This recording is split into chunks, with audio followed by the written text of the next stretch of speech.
என் உயிருக்கினிய உறவுகள் அனைவருக்கும் அன்பு வணக்கம். இது நமது தந்தி தொலைக்காட்சி வழங்கும் மக்கள் முன்னால்.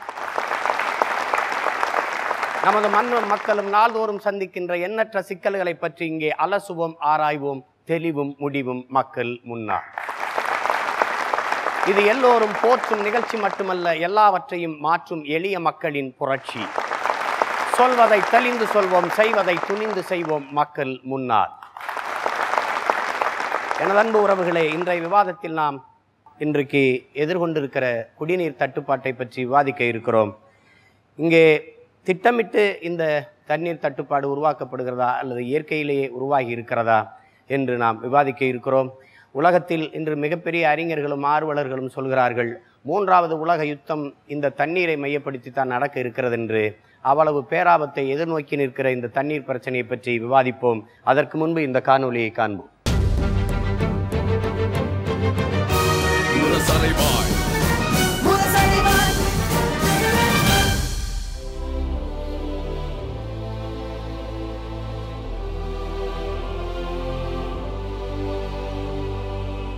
குடிநீர் பஞ்சம். நீரின்றி அமையாது உலகு என்பது போல் மனிதனின் உடலே நீரால் ஆனதுதான். குடிக்கும் நீரற்று போனால் நோய் வந்து மடிவான் என்பது உறுதி. அப்படியான குடிநீர் தட்டுப்பாடு இங்கே தலை விரித்தாடுகிறது.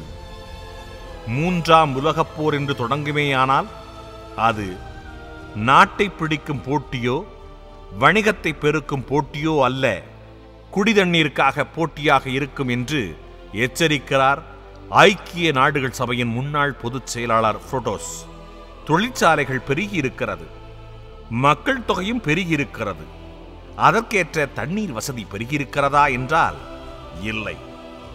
நாட்டின் முக்கியமான 32 நகரங்களில் 22 நகரங்களில் தண்ணீர் தட்டுப்பாடு மிகவும் தீவிரமாகியிருக்கிறது. சென்னையின் நிலை எடுத்துக்கொண்டால் மிகவும் மோசமாகிக் கொண்டே வருகிறது. அனைத்திற்கும் காரணம் அரசின் திட்டமிடல் இல்லாததுதான். நகர மக்கள் தொகை அதிகரித்து பல ஆண்டுகள் கடந்த பிறகுதான் தண்ணீருக்கான திட்டமிடல் நடக்கிறது. மறுபுறம் இருக்கின்ற நீர் ஆதாரங்களை எல்லாம் இழந்து கொண்டிருக்கிறோம். இந்த உலகமே நீரால் தான் சூழப்பட்டிருக்கிறது. அதில் 97% நீர் உப்பாக பயன்படுத்த முடியாததாக இருக்கிறது. மீதம் இருக்கிற 3% நீர்தான் நமக்கு எல்லாமுமாக பயன்பட்டு வருகிறது. அந்த 3% நீரில் 92% விவசாயத்திற்காகவும் 3% குடிநீருக்காகவும் மீதம் இருக்கின்ற 5% தொழிற்சாலைகளின் தேவைக்காக போய்விடுகிறது. ஆற்று மணலை தோண்டி நிலத்தடி நீரை மலடாக்கிவிட்டோம். மழை நீரை சேமிக்க வழி செய்யாமல் ஏரி குளங்களை எல்லாம் அழித்து விட்டோம். பருவமழைக்கும் வழியில்லாமல் இயற்கை கொன்றுவிட்டோம். இதற்கு மேலும் தண்ணீர் ஆதாரத்தை எப்படி சேமித்து வைத்துக் கொள்ள முடியும் என்பதுதான் கேள்விக்குறியாகி நிற்கிறது. தமிழகத்தில் இருக்கும் நிலத்தடி நீரை எடுத்துக்கொண்டால் தருமபுரி உள்ளிட்ட சில மேற்கு பகுதிகளில் புளோரைடு என்கின்ற ரசாயனம் கலந்த நீர் அதிகமாக இருக்கிறது. அந்த நீரை பருகினால் எலும்பு நோய், கண் குறைபாடு நோய், சிறுநீரக பாதிப்பு நோய் என்று வருகிறது. நாம் இவற்றிலிருந்து மீள என்ன செய்ய வேண்டும்? விவாதிப்போம்.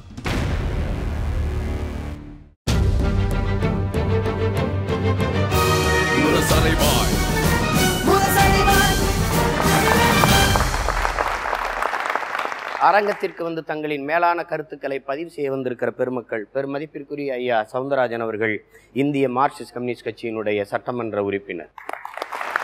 மதிப்பிற்குரிய தோழர் கோவி அவர்கள், சமூக ஆர்வலர். பெருமதிப்பிற்குரிய அண்ணன் ஆவடி குமார் அவர்கள், அனைத்து இந்திய அண்ணா திராவிட முன்னேற்ற கழகத்தின் தலைமை கழக பேச்சாளர். பெருமதிப்பிற்குரிய ஐயா காஞ்சி அமுதன் அவர்கள், பாலாறு பாதுகாப்பு இயக்கம். ஐயா, இப்போ தமிழ்நாடு மட்டும் இல்லை, இந்தியா முழுமைக்குமே ஒரு மிகப்பெரிய இந்த குடிநீர் தட்டுப்பாடு பிரச்சனையை நம்ம பார்க்குறோம். இதுக்கு என்ன காரணம்னு நீங்கள் நினைக்கிறீங்க? முன்னாள் மன்னர் காலத்திலேயே மழைநீர் படிப்படியாக அடுத்தடுத்து சேகரிக்கப்படக்கூடிய குளங்களை, ஏரிகளை, கண்மாய்களை உருவாக்கியிருக்கிறார்கள்.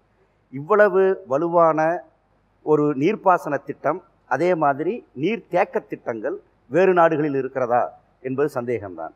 அந்த அளவுக்கு படிப்படியாக மலைகளிலிருந்து வடிகிற நீர் ஒரு குளத்தை நிரப்பி அடுத்த குளத்தை நிரப்பி அடுத்த குளத்தை நிரப்பி அடுத்த குளத்தை நிரப்பி அது கடலுக்கு சென்று சேருகிற போது விழுந்த மலையிலே சிறு பகுதி தான் கடலுக்கு போகும் என்கிற மாதிரியான ஒரு ஏற்பாடுகள் இருந்தன. நான் வேறு மாநிலங்களை சொல்லலை, தமிழ்நாட்டிலேயே நீங்கள் எடுத்து பார்த்தால் நம்முடைய கண்மாய் ஏற்பாடுகளும் குழை ஏற்பாடுகளும் அப்படித்தான் இருக்கும். இப்போது ஏற்பட்டு கொண்டிருக்கிற சீதோஷ்ண மாற்றங்கள் காரணமாக மழையே மாறுகிறது, தட்பவெப்பம் மாறுகிறது என்று சொல்லுகிறார்கள். எப்படி மாறினாலும் அதற்கு ஏற்ப நாம் மாற முடியும். தமிழிலே சொல்லுவார்கள், நீரின்றி அமையாது உலகு. அதே மாதிரி நீர் உயர்ந்தால் வரப்பு உயரும். அங்கே நீங்கள் கவனிக்க வேண்டும், வரப்பு உயர்ந்தால் தானே நீர் உயரும், தடுப்பு இருந்தால் தானே நீர் உயரும். ஏன் வரப்பை பின்னால் சொன்னான், நீரை முன்னால் சொன்னான்? வரப்பு போடுவது சுலபம், நீர் கிடைக்காது. ஆகவே நீரை உயர்த்துவதை முதன்மைப்படுத்தி நீர் உயர உயர வரப்பு உயர்வது என்ற அந்த ஏற்பாட்டை தான் அவர்கள் சொன்னார்கள். அந்த அளவுக்கு இன்றைக்கு இந்த சேமிப்பு என்பதிலே மிக முக்கிய ஏற்பாட்டை நாம் செய்ய வேண்டும். மிக மோசமாக ஒரு 3ஆம் உலகப் போருக்கான காரணியாய் இந்த நீர் அமைந்து விடுமோ என்று கருதுகிற ஒரு அபாய நிலையிலே உலகமே இருக்கிறது. இவைகளுக்கெல்லாம் ஒருமித்த மனிதன் ஒன்று, மனிதம் ஒன்று, இந்த மனிதன் அத்தனை பேருக்கும் இயற்கை பொது என்கிற அந்த சிந்தனையோடு இதை நாம் தேக்க வேண்டியிருக்கிறது. அதையெல்லாம் நீண்டகால திட்டத்தின் மூலம் தான் செய்ய முடியும். உடனடியாக செய்வது அங்கங்கு இருக்கிற ஆட்சி, உள்ளாட்சி அமைப்பு, மாநில ஆட்சி, மத்திய ஆட்சி, நீரை தேக்குவது என்பதை அடிப்படையாக ஆக்குவது என்பதுதான் அதற்கு இருக்கிற மிக முக்கியமான வழி. நிலத்தடி நீரை பெருக்குவது என்பது முக்கியமான வழி. பெரிய பெரிய அரண்மனைகளிலே நீங்கள் பார்த்தால், முகலாய அரண்மனைகள், நம்முடைய இந்து அரண்மனைகளை பார்த்தால் பெரிய கருங்கல் தலங்கள் இருக்கும். அதுக்கு அடி முழுவதும் மழை நீரை தேக்குகிற பெரிய கிடங்குகள் தான் அது. அதுபோல ஒவ்வொரு வீட்டிலுமேயே மழை நீரை ஒரு அடுத்த ஆண்டு முழுவதற்கும் குடிநீருக்கு பயன்படுத்தி கொள்ளுகிற மாதிரி நாம் தேக்கிக் கொள்ள முடியும். குடிசைகளிலே அது நடக்காது, பட் நடுத்தர வீடுகளிலே அது நிச்சயமாக நடக்கும். அதற்கான திட்டங்களை பல ஆய்வாளர்கள் அறிவித்து செயல்படுத்தி கொண்டிருக்கிறார்கள். என் வீட்டில் பெய்கிற மழை, அதிலிருந்து நான் கிட்ட 8000 10,000 லிட்டர் பிடித்து வைத்துக் கொள்ள முடியும், சுத்தப்படுத்தி வைத்துக் கொள்ள முடியும். அந்த மழை நீரை நான் அடுத்த ஓராண்டுக்கு குடித்துக் கொள்ள முடியும். யாருக்கும் போக வேண்டியதில்லை. உலகத்திலேயே மிக உயர்வான தரமான தண்ணீராக அது இருக்கும் என்று சொல்லுகிறார்கள். இதற்கெல்லாம் அரசாங்கம் மானியம் கொடுத்து, உங்களுக்கு தேவையான குடிநீரை நீங்கள் சுத்தப்படுத்திக் கொள்ளுகிற திட்டத்திற்கு நான் பணம் தருகிறேன், நீங்கள் கொஞ்சம் போடுங்கள், வீட்டிலேயே சேகரித்து வைத்துக் கொள்ளுங்கள் என்று சொல்லலாம். இப்படிப்பட்ட திட்டங்களை பற்றியெல்லாம் அரசு யோசிக்க வேண்டும் என்பது என்னுடைய ஆலோசனை. நன்றி. ஐயா அமுதன் ஐயா, நீங்கள் சொன்ன ஐயா சொல்கிறாங்க, நம்ம மழை நீரை சேமிக்கிறது இல்லை, பொறுப்பற்று அதை கடலில் கலக்க விட்டோம், அதனால் நீர் ஆதாரம் நமக்கு வளங்கள் குறைஞ்சி போயிடுது அப்படின்னு. அந்த சேமிக்கிற நோக்கம் மக்களுக்கும் வரணும், அரசும் அதை பொறுப்போடு செயல்படணுங்கிறாங்க. நீங்கள் என்ன காரணம்னு நினைக்கிறீங்க? உலகத்தில் தண்ணீர் என்பது ஒரு பண்டமாக, விற்பனை பொருளாக பார்க்கப்படுகிறது. அதில் உலகத்தில் பெரிய பெரிய நிறுவனங்கள் அதற்கான உயர்ந்த சந்தை பொருளாக, சந்தை மிக அது பெட்ரோலை விட விலை அதிகமான ஒரு பொருளாக இது இருக்குது, மாற்றப்பட்டிருக்கு. இதுவே ஒரு அநீதி. இந்த முதல் அநீதியே இதுதான்.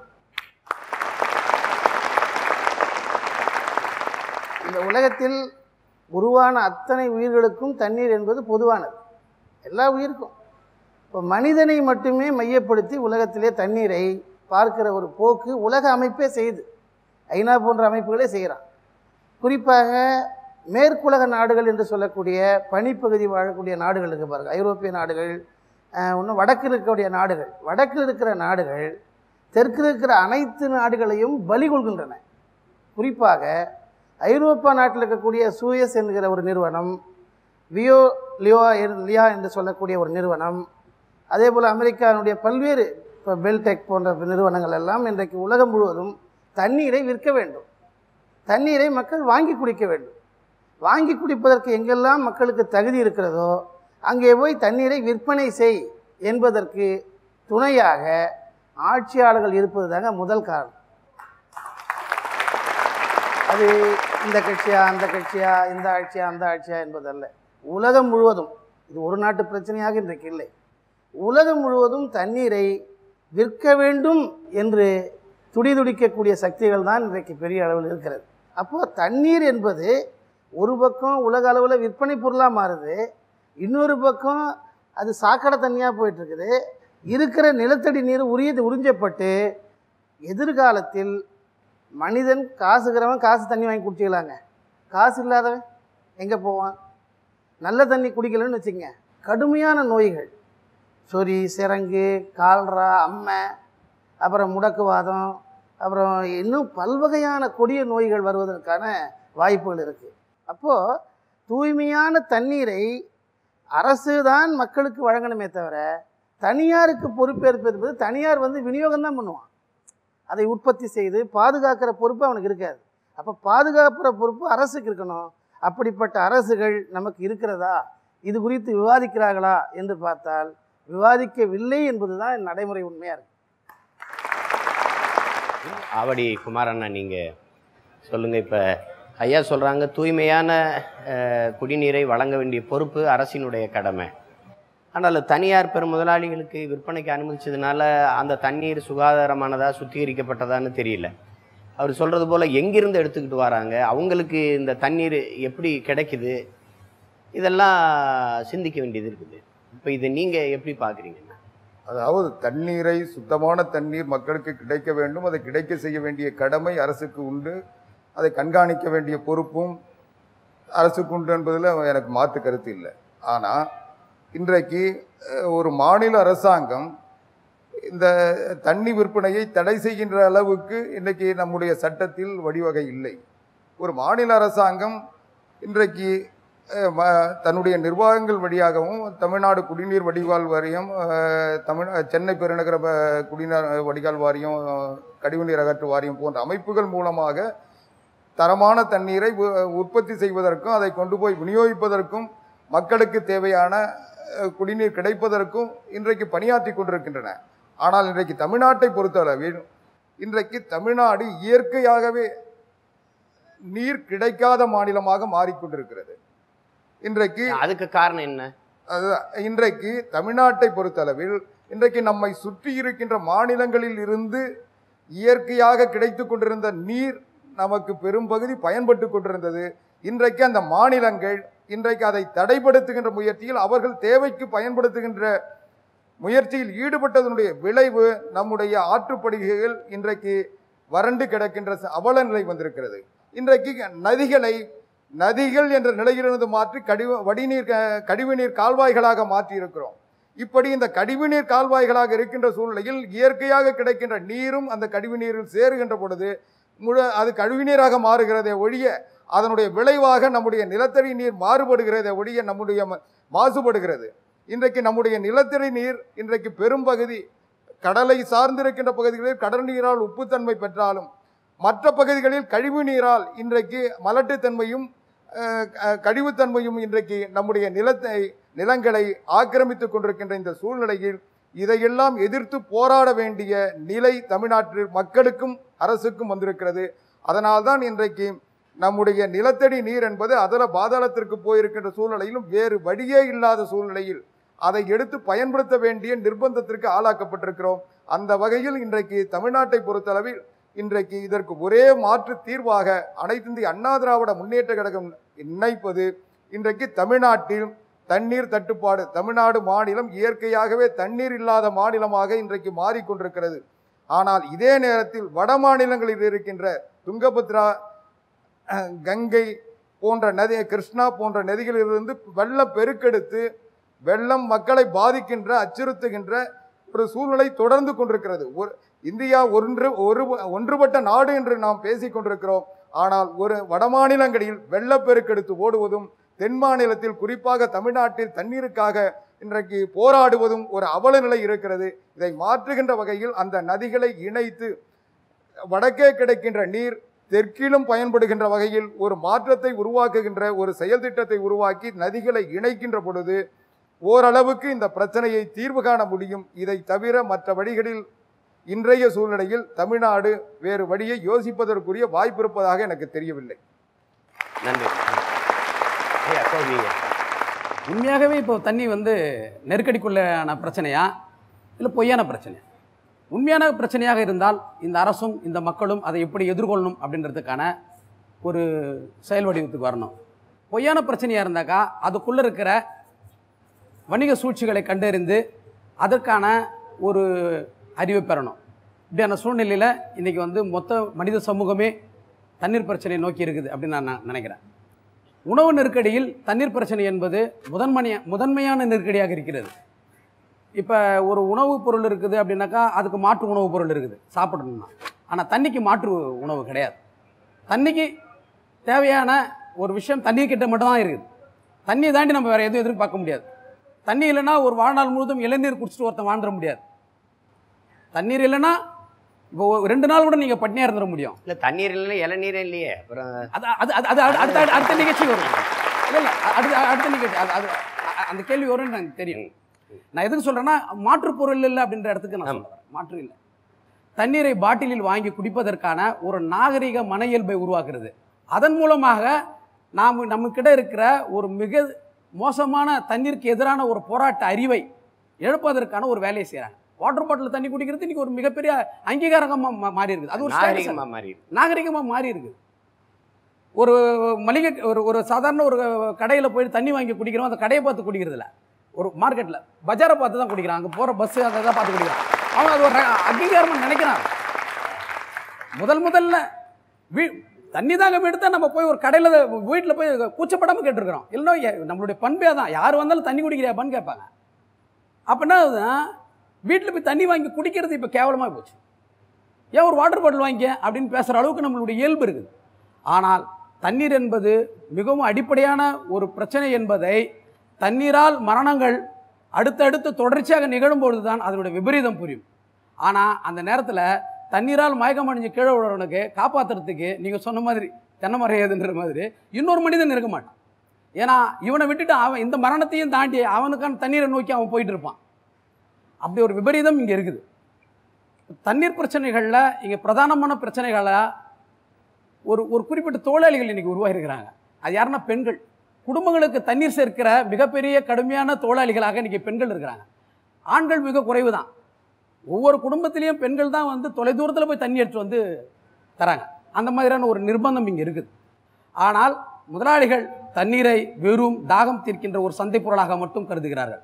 தண்ணீருக்கு எப்பொழுதுமே விலை மதிப்பு இருக்க முடியாது. அதுக்கு வெறும் உயிர் மதிப்பு தான். அதுக்கு சந்தைக்கு அது வரவே கூடாது. அது இவர் ஐயா சொன்னார். இப்போ அதுக்கான சட்டங்கள் இல்லைன்னு.